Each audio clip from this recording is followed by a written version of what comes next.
Sangeeta studio Musehri बाजार presented by Avantika Music। कहिया ले करी परहेज पिया रही के नहीं हारबा सुना ना कहिया ले करी परहेज पिया रही के नहीं हारबा जवानी कह दी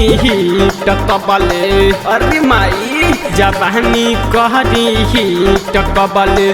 बारिक पुबारबा जवानी कह दी टकबले बारिक पुबारबा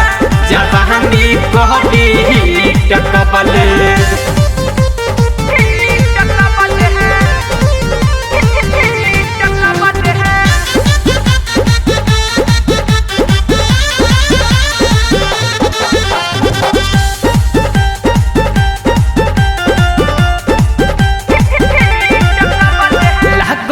बड़ी शहरत हो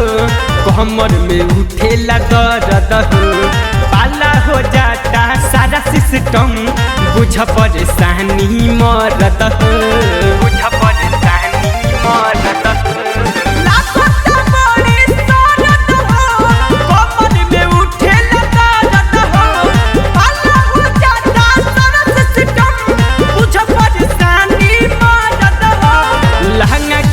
सहटरी आजा छोड़ी के बाहर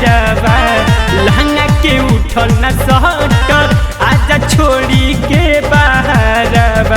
जवानी कह दी टकबले राजा जवानी कह दी टकबले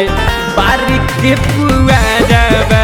जवानी कह दी टकबले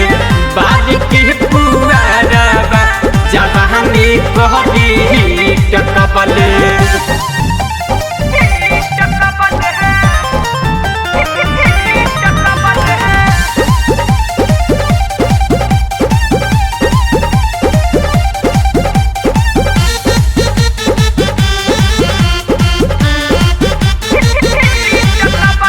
शर्मानी खिलना यही बह